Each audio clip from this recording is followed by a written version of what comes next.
Okay, so far you've done collisions or explosions in one dimension, which essentially just means you have two items and they're in the same pathway where one hits and the other one moves, and it's again all along that one pathway.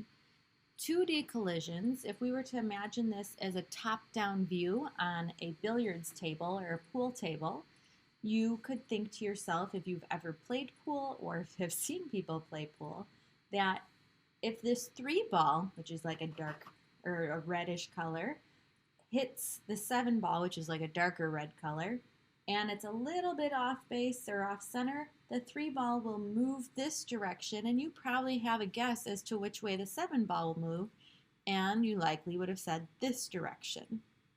Now, you might not know the speed and the direction specifically about it, meaning like what angle that is moving at, but you do have an idea of the fact that the three ball went up and to the right, the seven ball is likely going to go down and to the right. So we're going to use conservation of momentum to show that and to find the actual velocity of the seven ball and the actual direction, which is what it's asking when it says find the final velocity and angle for the seven ball after the collision.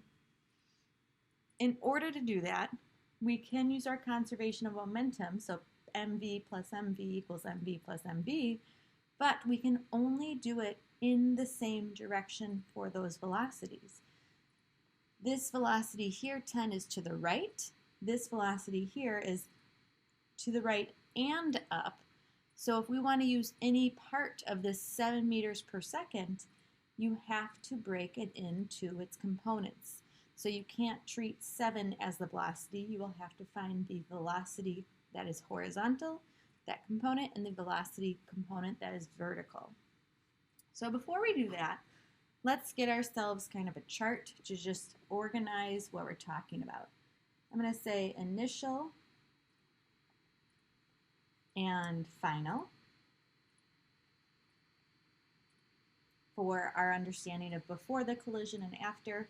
And again, this is an initial velocity here. Ball 7 is at rest, and that's kind of the assumption that when you're playing pool. And the final velocity for ball 3 is the 7. So we have that understanding here. So on that, and you can make your chart however you want it, or you don't have to make a chart. I just find it helpful to organize so I know what I'm looking at and I can plug in the right things. So I have two objects each that I have for my initial. So I have the 3 ball and the 7 ball, and the 3 ball and the 7 ball. And then of each of those, I have two directions that I can consider. So this is very similar to projectiles when we talked about calculating anything with that. We knew that the projectile motion had a constant horizontal velocity, so we could apply our constant velocity equations to that. And we knew that our vertical velocity was accelerating, so we could apply our vertical velocities with those acceleration equations. So here, the same idea, we have to keep our momentum straight for only looking at our horizontal momentums, total momentum, and our vertical. So if I'm plugging this in, I can start to see here, this 10 meters per second is horizontal for the 3 ball, and it's the initial before the collision. So 10 meters per second. The 7 ball, as we said, is at rest. So I'm actually going to go back 0 and 0 for both. And then to go back on my 3 ball, I got ahead of myself. There is no vertical component, so we can go ahead and fill in 0 for that part as well. The vertical component of the 3 ball, there is no vertical component. Our final velocity of the 3 ball is given, and we have both a horizontal and vertical component, but we must do trig to find that. So we will do some trig for that. I'm going to draw my components on my diagram. So to the right and above, and this is the 30 degrees. This is my opposite side, and this is my adjacent side. If I just talk this one out loud, we've done trig before. The sign for opposite of 30 is 0.5 times the hypotenuse is 7 times 7, and then we get a value of 3.5. So this is 3.5 meters per second, which I can plug in here is 3.5 meters per second. My adjacent, I don't know that we have that one completely done, so this is cosine of 30 is equal to that adjacent divided by the hypotenuse of 7. So if we do cosine of 30 times 7, we get a value of 6.06.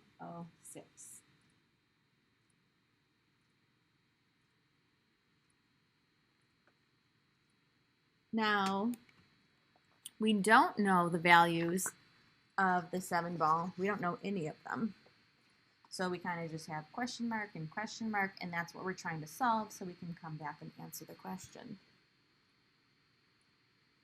Looking through, we can now talk about, again, this as our understanding for the horizontal momentum conservation. So I'm going to just kind of draw an arrow over here and kind of over that horizontal. And the vertical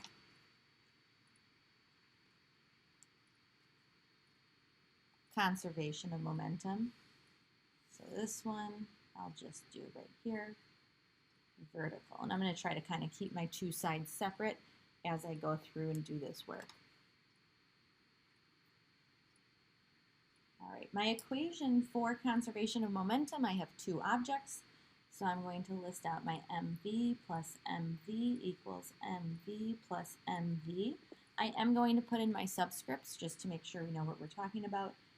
I'm going to kind of call like 3 and 7, 1 and 2, just so I don't have to think about which ones I'm doing too much.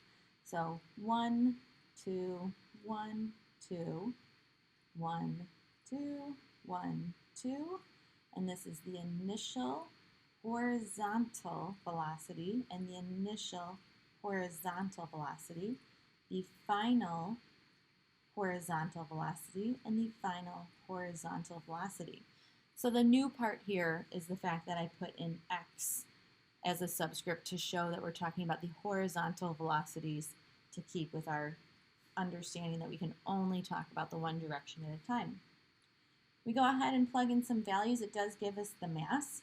So 0.3 kilograms times the horizontal initial velocity of 10 meters per second for object 1 or the 3 ball.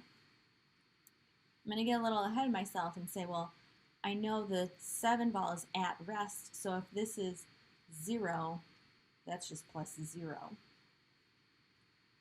I then can go to the other side equals, I'm going to put that 0.03 kilograms times the final horizontal velocity of the 3 ball, which is 6.06 meters per second, plus the mass, 0.3 kilograms, times that final velocity of the horizontal component of the 7 ball, and we don't know that, so that's v2fx, and that's just going to stay that way. I can do some math. 0.3 times 10 gives me 3 kilogram meters per second. That's all equal to 0.3 times 6.06 gives me a value of 1.8187 kilogram meters per second. I'm just going to give quite a bit of decimals because if you round too early, you might really impact your final answer. And then that's added to 0.3 kilograms times v2fx. We want to isolate v2fx, so we can subtract 1.8187 from both sides.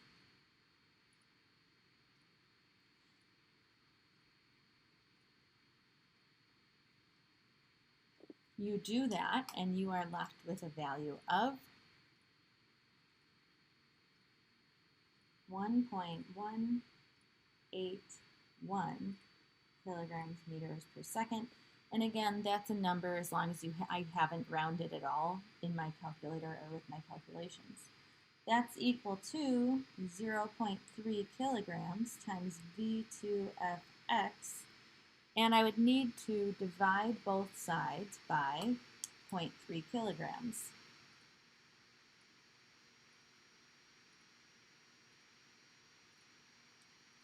After doing that, I get a value of V2Fx equals 3.938 meters per second.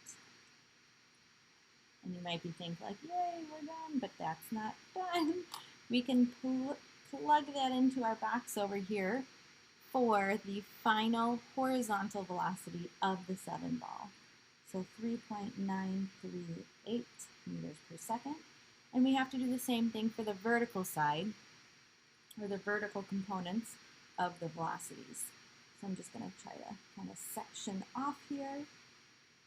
And now if I'm looking at my vertical components, I'm going to have my same equation, but now I'm going to have those y components. So again, 1, 1, 2, 2, 1, 1, 2, 2. This is going to be IY, IY, FY, FY.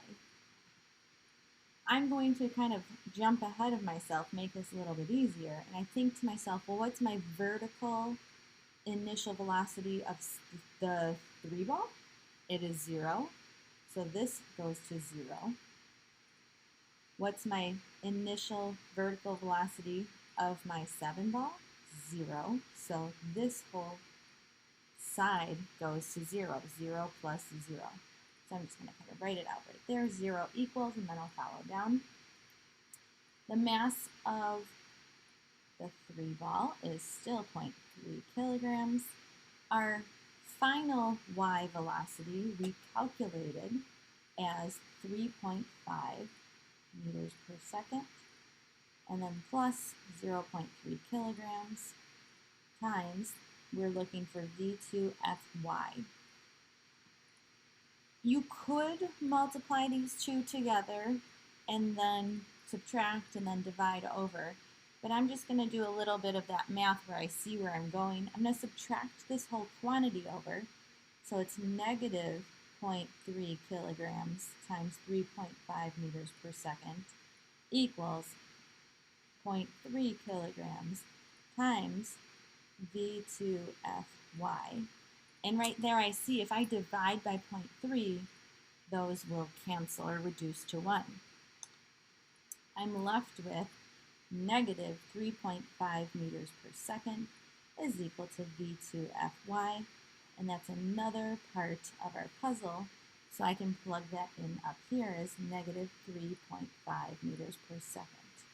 And that negative comes naturally to show us that the 7 ball's vertical component will be down for its velocity. So down and to the right. The final part of this, it's asking for the velocity or the final velocity, kind of in a sense the total velocity, as in not just the components, but we have to put the components together, so we have to do our vector add. So if I'm looking at that, this is 3.938 meters per second and negative 3.5 meters per second. The down arrow kind of is redundant for the negative sign, but it works. And my resultant vector would look like that. I can do Pythagorean theorem, so find my hypotenuse, so a squared plus b squared equals c squared. I would have 3.938 meters per second squared plus negative 3.5 meters per second squared equals c squared. I do that in my calculator, and c, or the hypotenuse, equals 5.27 meters per second.